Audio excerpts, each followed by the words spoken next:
The outpost smelled like metal and old coffee, and nobody ever remembered to fix the smell. Warren Locke did not mind. He had worked on Outpost Haven Station for 6 years, fixing pipes, wires, and broken vents, and in all that time nobody had ever asked him to do anything important. That was fine with him. He liked being invisible. He liked quiet corners and small jobs. He did not like crowds, and he did not like meetings, and most of all, he did not like the thing that slept in the deep chamber below the station. Everyone called it the Dragon. Nobody knew what else to call it. It was bigger than any ship Warren had ever seen, curled up like a mountain of gray metal and dark scales, chained by fields of blue light that hummed all day and night. The scientists said it was thousands of years old. They said it had been found drifting near a dead star, half broken, its systems failing, its mind almost gone. They studied it the way people study a bomb that has not gone off yet. Carefully, quietly, always ready to run. Warren had seen it many times, walking past the big glass wall that separated the chamber from the maintenance hallway. He never stopped to look. He never wanted to look. But 6 months ago, something strange happened, something he had never told anyone. He had been walking home late, after fixing a broken cooling pipe, tired and hungry, humming a tune his mother used to sing to him when he was small. It was a simple song, nothing special, just a few notes that repeated softly. He did not even notice he was humming until he reached the glass wall and stopped. The dragon was moving. Not violently, not like an attack. It was shifting slowly, its huge head turning, one eye opening just a crack, glowing faintly gold in the dark chamber. Warren froze. His heart pounded so hard he thought it would break his ribs. He expected alarms. He expected soldiers. But nothing happened. The dragon simply looked toward the sound, toward him, and then closed its eye again and went still. He should have reported it. He knew he should have. Instead, he went home, and the next night, without really deciding to, he found himself walking past the glass wall again, humming the same tune. And the dragon stirred again. It became a habit. Every night, after his shift ended, Warren walked to the same spot and sang softly, just a few lines, sometimes words, sometimes just sound. And every night, the great creature calmed.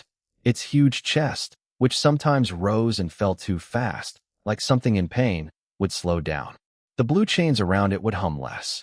The medical sensors, which Warren was not supposed to look at but did anyway, showed its heart rate dropping to something almost peaceful. He told himself it did not matter. He told himself it was probably nothing, some strange trick of sound waves against metal walls. But deep down, he knew it was not nothing. He knew the dragon was listening. He knew, somehow, it was waiting for him. 6 months of this had passed, quiet and secret, until one evening the station's alarms began to scream. Warren was in the lower hallway, fixing a broken light panel, when the noise hit him. Red lights flashed along the corridor. His communicator buzzed with a message from the research floor. He ran, because everyone ran when the alarms sounded like that, and when he reached the glass wall, he saw something he had never seen before. The dragon's eyes were open. Both of them. Wide open, glowing gold, staring straight ahead. Its massive body was shaking, not with sleep, but with something closer to panic. Scientists in white coats stood behind a safety line, shouting instructions at each other, none of them getting close. The blue containment field flickered, strained by the force pressing against it. The whole chamber shook with a low, terrible groan, like metal being pulled apart. Warren's mouth went dry. He should have turned around. He should have run the other way, like everyone with any sense would. Instead, he stepped closer to the glass, ignoring the shouts of a nearby guard telling him to get back. He began to sing. His voice was shaky at first, barely above a whisper, lost under the noise of alarms and machinery. But he kept going, the same simple tune he always sang, over and over, louder each time. Slowly, painfully slowly, the shaking stopped. The dragon's massive head turned toward the glass, toward him, its golden eyes locking onto his face like nothing else in the room existed.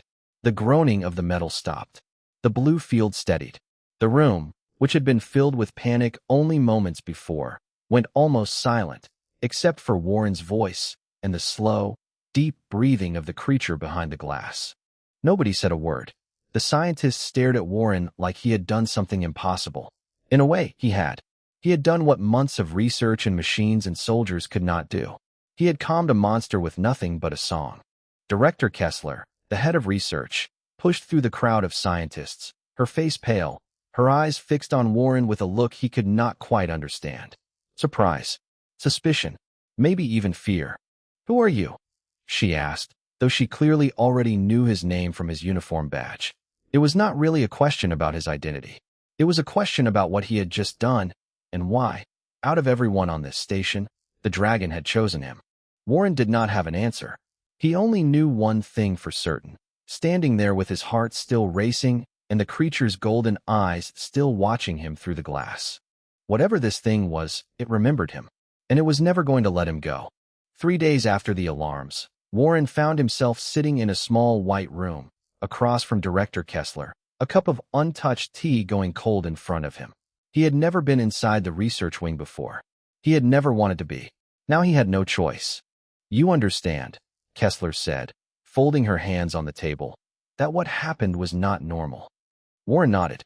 He had understood that from the very first night, months ago, but he did not say that part out loud. "We have studied that creature for 11 years, she continued. 11 years, and it has done nothing but sleep, twitch, and occasionally destroy a wall when its systems misfire.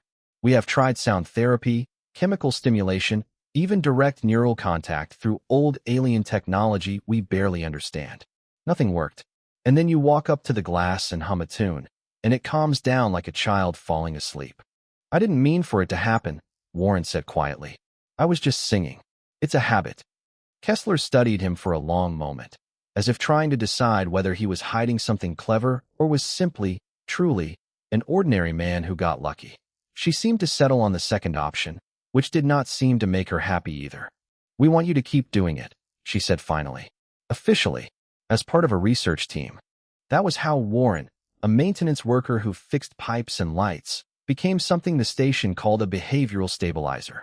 He hated the title. It sounded like a machine part, not a person. But he agreed, mostly because he did not think he could stay away from that glass wall even if they told him to. Over the following weeks, the dragon began waking for longer periods. It no longer stayed curled and still all day. It moved, slowly, testing the limits of its chains, watching the humans who watched it. The scientists were thrilled and terrified in equal measure. A creature that powerful, fully awake, was not something anyone fully understood how to control. But there was a problem, one that became clear very quickly. The dragon did not remember anything. It did not respond to any of the old alien symbols found near where it was discovered. It did not react to translated messages, ancient recordings, or historical records the researchers had gathered from other worlds. When shown images of stars, planets, other creatures like itself, it simply stared, blank and confused, like someone waking from a dream they could not quite recall. It was as if it had woken up from a very long sleep with no memory of who it was, where it came from, or what it had once done. It knew hunger. It knew fear. It knew comfort and pain and something like curiosity, but it did not know its own name, if it had ever had one. Except, it seemed, it knew Warren. Every time he came near the glass, its behavior changed instantly. Its eyes would find him before he even spoke.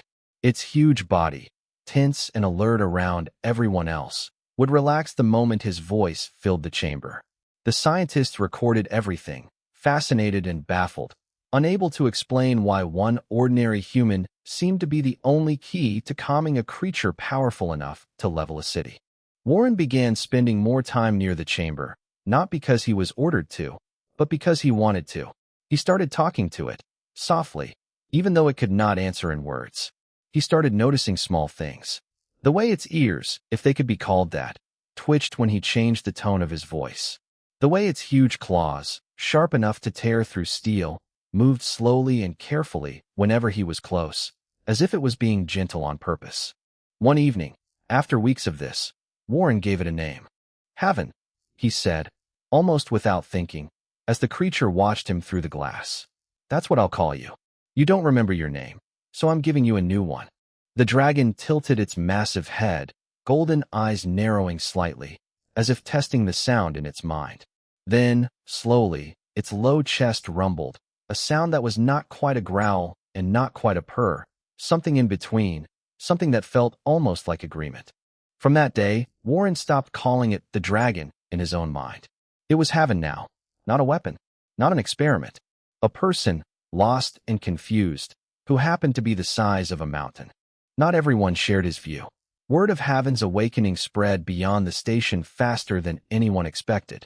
Within a month, a group of alien representatives arrived, calling themselves the Choir Concord, a coalition of several species from different systems. They were solemn, careful in their movements, and clearly frightened, though they tried to hide it behind formal words and polite requests for information. Warren watched from a distance as they met with Kessler and the other station leaders, their expressions grave, their voices low. He did not understand everything they said, but he understood the fear in their eyes when they looked toward the chamber where Haven rested.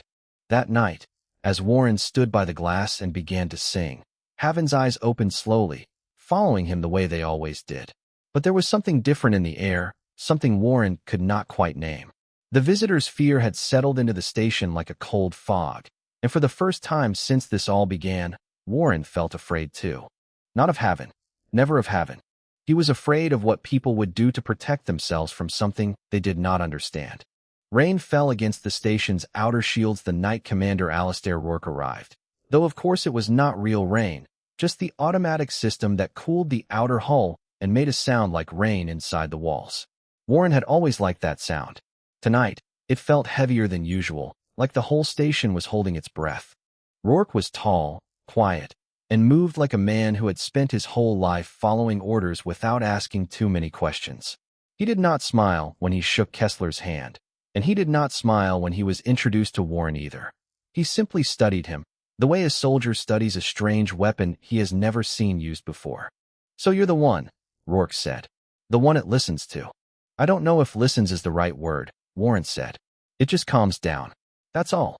"That's all," Rourke repeated, in a tone that suggested he did not believe anything about this situation was simple. "Do you understand what that thing could do if it stopped calming down?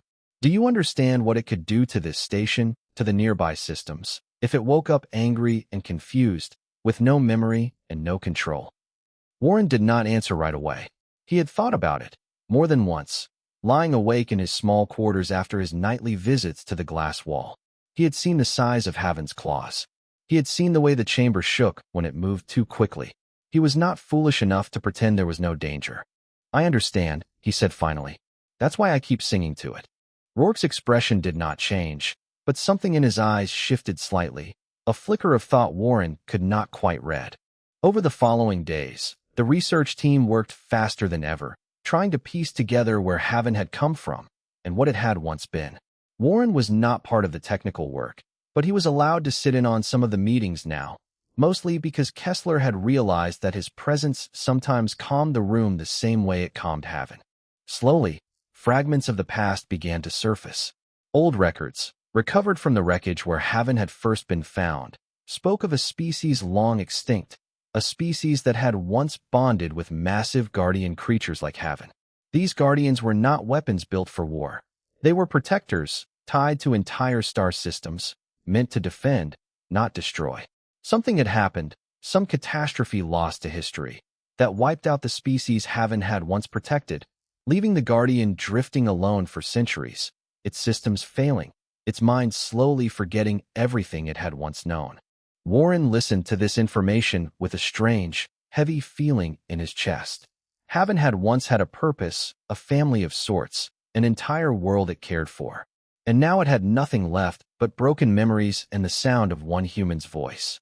He began spending even more time by the glass, not just singing, but talking, trying gently to see if any of these old fragments meant anything to Haven. Most of the time, the creatures simply stared, blank and lost. But sometimes, when Warren mentioned certain words, certain images the researchers had recovered, Haven's body would twitch, its breathing would change, as if some small buried memory was trying to surface and failing. One night, Warren brought a simple image with him, a faded picture of stars arranged in a pattern the old records called a Guardian's Watch, a formation Guardians like Haven were said to protect. He held it up near the glass, though he was not sure if the creature could even see such small details. Haven's reaction was immediate. Its whole body went rigid, its golden eyes wide, staring at the image with an intensity Warren had never seen before. A low sound rumbled from deep in its chest, not quite a growl, but something closer to grief, a sound so raw it made Warren's throat tighten. "I'm sorry," Warren whispered, lowering the image slowly. "I didn't mean to hurt you." Heaven did not attack. It did not panic. It simply lowered its massive head, resting it against the containment field, as close to Warren as the barrier allowed, and stayed there, unmoving, for a long time. Rourke, watching from the observation deck above, saw all of this happen. He said nothing that night, but the next morning, he requested a private meeting with Kessler, one that Warren was not invited to. Later, Kessler found Warren in the maintenance hallway, her face tired, her eyes carrying news she clearly did not want to deliver. "Command is worried," she said. "They see a creature capable of mass destruction, waking up more and more each day, with memories that could destabilize it further. Rourke has been ordered to prepare containment upgrades. If Haven cannot be reliably controlled, they will consider other options." "Other options," Warren repeated, his stomach twisting. "Termination protocols," Kessler said quietly. "I'm telling you because I think you deserve to know. And because I think, out of everyone here, you might be the only one who can change their minds." Warren stood there for a long moment, staring down the hallway toward the chamber where Haven rested, remembering the sound it had made when it saw that old picture of stars, remembering the way it had leaned its massive head against the glass, seeking comfort from the only creature in the galaxy who still, in some small way, remembered it. He was just one man, a maintenance worker, nobody important. But he was the only one Haven trusted, and he was not about to let that trust be wasted. "I'll do whatever it takes," Warren said. "Haven is not a weapon. It's scared, and it's alone, and it deserves better than being erased because people are afraid of what they don't understand."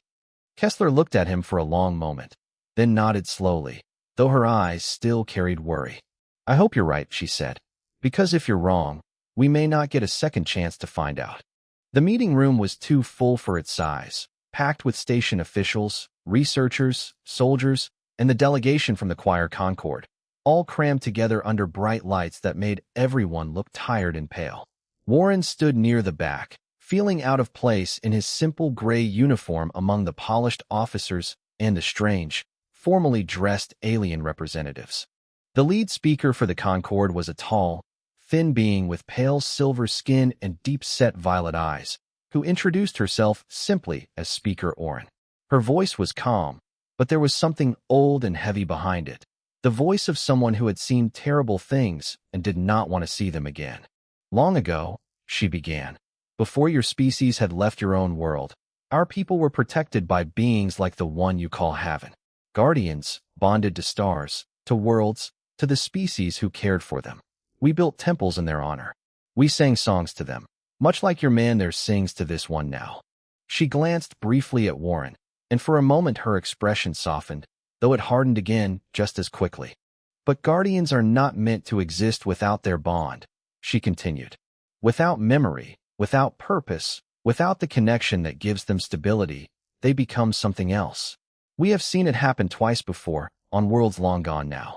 A guardian, lost and confused, lashing out not from cruelty, but from fear and grief it cannot understand. Entire star systems were lost because no one acted in time." Murmurs spread through the room. Rourke's jaw tightened. Kessler's hands folded tightly on the table in front of her. "We are not here to condemn this creature," Speaker Orrin said. "We are here because we have seen this story before, and it never ends well unless action is taken early. We ask that Haven be placed into permanent stasis, or, if that is not possible, that it be ended before instinct overtakes whatever fragile stability it currently holds." Warren felt his chest tighten, so hard it was difficult to breathe. He wanted to shout, to argue, but he forced himself to stay calm, to wait for his moment, knowing that losing his temper in front of this room would not help Haven at all. "With respect," Kessler said carefully, "Haven has shown no signs of aggression unless directly threatened or panicked. Its stability has clearly been improving, not worsening." "Improving because of one man's presence," Speaker Orrin replied. "What happens the day he is gone? People age. People leave. People die. A bond built on one fragile human life is not stability. It is a countdown." The room fell silent at that. Warren felt the weight of every eye slowly turning toward him, and for the first time since this had all begun, he understood the full size of the responsibility that had somehow landed on his shoulders. He stepped forward, his heart pounding, his voice shakier than he wanted it to be. "I'm not a scientist," he said. "I don't understand half of what's being discussed in this room. But I've spent months next to that glass wall, watching Haven, talking to it, trying to understand it. It's not a weapon waiting to explode. It's scared. It lost everything, everyone it ever knew, and it woke up in a world where it understands nothing except one thing, that someone cares enough to come back every single night." He looked around the room, meeting eyes that ranged from doubtful to sympathetic to coldly calculating. "You're talking about ending it because it might become dangerous someday. But right now, today, it's not dangerous. It's just lost. If you take away the one thing that gives it comfort, if you lock it away or destroy it out of fear, you're not preventing a tragedy. You're causing one." Speaker Oren studied him for a long moment, her violet eyes unreadable. "And if we allow this to continue, and it does become dangerous, are you prepared to bear that responsibility? Are you prepared to be the reason a system full of innocent lives is destroyed?" Warren swallowed hard. He thought of Haven's low, mournful sound when it saw the picture of stars, the way it had rested its massive head against the glass, seeking comfort like a frightened child, not a monster plotting destruction. "Yes," he said quietly, and meant it, "because I've seen what it is underneath the fear everyone else feels. And I don't believe abandoning it is the safer choice. I believe it's just the easier one." The room stayed silent for a long moment. Rourke, who had said nothing throughout the meeting, finally spoke, his voice low and thoughtful. "I've read every report on this creature since I arrived," he said.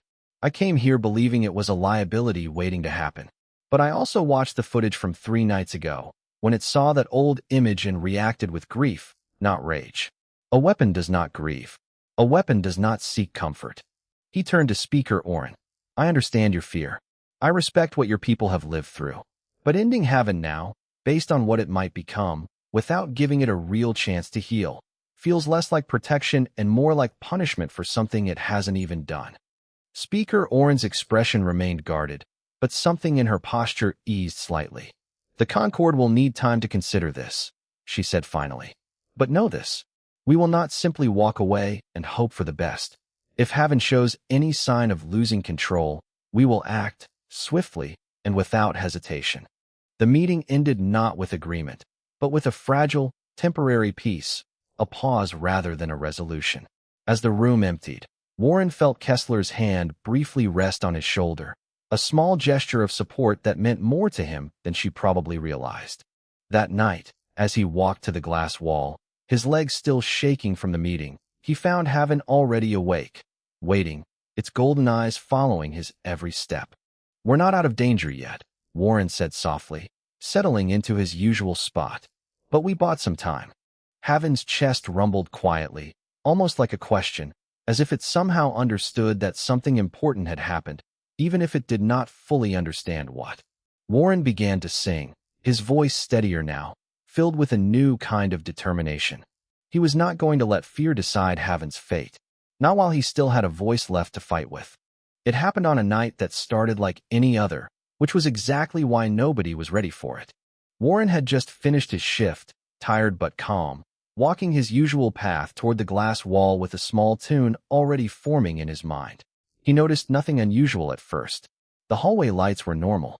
The station hummed with its usual quiet noise.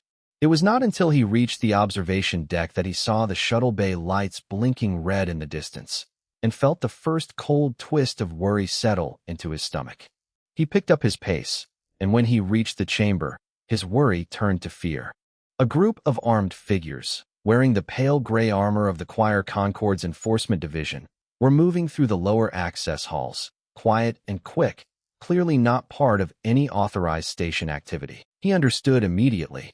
Speaker Oren had said the Concord would act without hesitation if they believed Haven was becoming a danger. They were not waiting for another meeting. They had decided the danger was already here. Warren did not think. He ran. He reached the glass wall just as the first disruption charge went off somewhere deep in the containment systems. The blue field around Haven flickered violently, distorting, sending out sharp bursts of light that lit up the chamber like lightning. Haven's eyes snapped open, wide and wild, and a deep, terrible roar shook the entire station, rattling the glass under Warren's hands. Alarms screamed through every hallway. Warren could hear shouting, running footsteps, the sharp crack of weapons fire somewhere above him. Haven, confused and in pain from the disruption charges tearing at its already fragile systems, thrashed against its restraints, its massive claws tearing gashes into the reinforced walls, its tail smashing through support beams like they were made of paper. This was exactly what everyone had feared. A guardian, lost and panicked, lashing out with no memory to guide it, no understanding of what was happening, only raw instinct and pain. Haven't, Warren shouted, pressing himself against the glass, ignoring every instinct telling him to run. Haven't, look at me. The creature did not seem to hear him at first, too consumed by pain and confusion, its golden eyes wild and unfocused. Another disruption charge went off, and Haven let out a sound Warren had never heard before, something between a roar and a scream, raw and heartbreaking. Rourke's voice crackled over Warren's communicator, sharp and urgent. Get away from there. The Concord team is trying to force a shutdown. It's going to bring the whole chamber down. Warren ignored him. He pressed his hand flat against the glass, right where Haven's massive head was thrashing, and began to sing. His voice shook badly at first, barely audible over the chaos, but he forced himself to keep going, louder, steadier, the same simple tune he had sung every night for months. It felt like screaming into a hurricane, useless against the destruction happening all around him. But slowly, impossibly, Haven's thrashing began to slow. Its huge head turned toward the glass, toward the sound of Warren's voice cutting through the noise and pain, its wild eyes searching until they found him. For a moment, everything else in the chamber seemed to fade. The alarms, the shouting, the flickering lights, all of it dimming beneath the desperate connection between one small human voice and one enormous, frightened creature. That's it, Warren said, his voice cracking but steady. I'm here. I'm right here. You're not alone. Haven's massive chest heaved, its roars softening into something closer to broken, exhausted breathing. But before the moment could fully settle, another disruption charge tore through the containment systems, sending a violent surge of energy through Haven's body. The creature screamed again, its control slipping, one massive claw swinging blindly toward the glass wall, toward Warren. Time seemed to slow. Warren saw the claw coming, felt his body freeze, unable to move fast enough to save himself. At the last possible second, Haven's own body twisted, some deep, desperate instinct pulling its claw off course, slamming it into the reinforced wall beside the glass instead, close enough to shower Warren with sparks and debris, but sparing him completely. Even lost in pain and panic, some part of Haven had fought to protect him. Rourke arrived moments later, weapon drawn, not aimed at Haven, but at the Concord enforcers still trying to force their way into the control room. Stand down, Rourke shouted, placing himself between the enforcers and the failing containment systems. This isn't containment, this is slaughter, and I won't be part of it. The enforcers hesitated, clearly not expecting resistance from Station Command. In that pause, Warren kept singing, his voice raw now, but unbroken, and slowly, painfully, Haven's massive body began to still, its breathing evening out, its wild eyes softening as they stayed locked on Warren. The disruption charges stopped.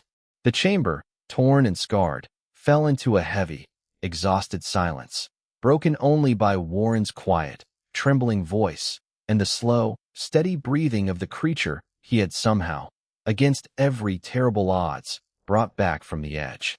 Rourke lowered his weapon slowly, staring at the scene in front of him, at Haven's massive form curled protectively close to the glass, close to Warren, its claw marks scattered across the walls, evidence of both its terrible power and its desperate restraint. I saw it, Rourke said quietly, almost to himself. Even lost in that much pain, it protected him. Warren, exhausted, his voice barely more than a whisper now, pressed his forehead gently against the cool glass, right where Haven's head rested on the other side. We're okay, he murmured. We're okay now. Haven's low, rumbling breath answered him, steady and calm, a sound that, after everything, felt almost like relief. The days after the attack were quiet in a way the station had never known before, the kind of quiet that comes after something terrible almost happens and everyone is still too tired and shaken to speak much above a whisper. Speaker Oren returned 3 days later, not with an enforcement team this time, but alone, her expression carrying something Warren had not seen from her before, something close to regret. The enforcers acted without full authorization, she said, standing before Kessler, Rourke, and Warren in a smaller, quieter meeting room than before.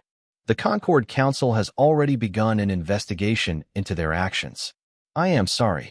That is not a word my people use lightly. Warren, still tired from days of little sleep, simply nodded. He was not interested in blame. He was interested in making sure nothing like that night ever happened again. I saw the footage, Speaker Oren continued. Haven, in the middle of pain and panic, chose to spare the one person standing closest to it. That is not the behavior of a mindless weapon. That is the behavior of something that still, somewhere beneath the fear and confusion, remembers what it means to protect. So what happens now? Rourke asked, his arms crossed, his voice guarded but no longer hostile. The Concord will not demand termination, Speaker Oren said, nor permanent stasis. But we cannot simply walk away and pretend there is no risk. We propose a new arrangement. Haven remains here, under careful, voluntary observation, not as a prisoner, but as a resident under mutual agreement. The station will maintain updated safety protocols, and a Concord liaison will remain to monitor progress. And, she glanced briefly at Warren, the human bond will be recognized officially, not dismissed as mere coincidence, but supported and protected as a critical part of Haven's continued stability. Kessler exchanged a look with Rourke, then nodded slowly. That seems fair. Warren felt something in his chest loosen, a tightness he had been carrying for weeks finally beginning to ease. It was not a perfect solution. There would still be watchful eyes, still be careful monitoring, still be fear lingering in the background of every decision made about Haven's future. But it was not an ending. It was a beginning. Over the following months, the station slowly changed. New reinforced systems were installed, not to cage Haven more tightly, but to keep it and everyone around it safer during moments of instability. Researchers, once purely focused on study and control, began working alongside Warren instead of simply observing him, learning gentler ways to help Haven recover fragments of language, of understanding, of connection. Haven never fully regained its old memories. The species it once protected remained lost, its history a series of broken fragments that would likely never be fully whole again. But it began. Warren still worked as a maintenance engineer during the day, though his nights were no longer secret. He no longer had to sneak past the glass wall after his shift ended, worried about being seen.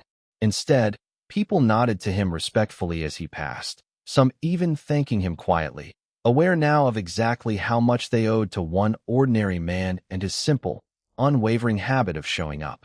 Rourke, once focused entirely on threat assessment, became something closer to a protector himself, personally overseeing security updates that prioritized safety without cruelty, insisting every new protocol be reviewed with Warren's input, understanding now that fear alone made for poor strategy. Kessler, too, changed. The cold, clinical distance she once kept from her research subjects slowly faded, replaced by something more thoughtful, more careful.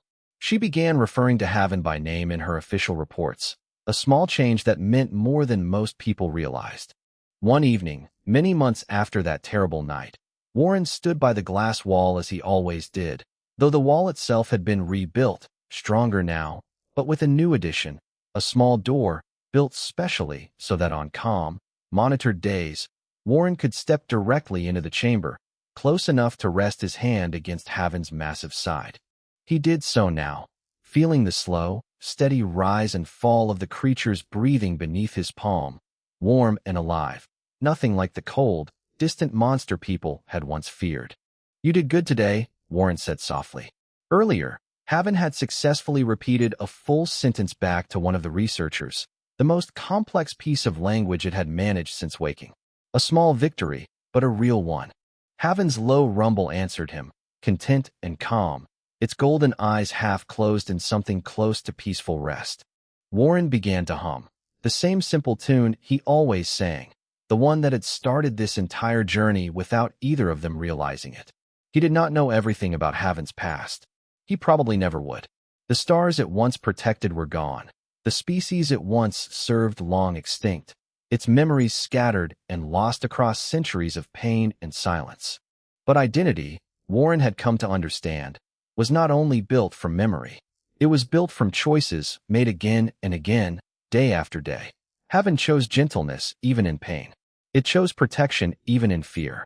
And every single night, it chose to wait, patiently, for the sound of one familiar voice. Warren rested his head lightly against Haven's warm side, closing his eyes, letting the steady rhythm of its breathing calm his own tired mind. "I'll keep singing," he whispered, "for as long as you need me to." Somewhere deep within Haven's ancient, broken, healing mind, something that might have once been called a soul settled quietly into peace, held together not by memory, but by loyalty, patience, and the simple, powerful kindness of one ordinary human who never once thought of himself as a hero, yet had somehow become exactly that. The stars outside the station moved on, distant and unaware, but inside the quiet chamber, beneath softly glowing lights, an ancient guardian and one gentle human had found something neither of them had expected to find again. They had found home.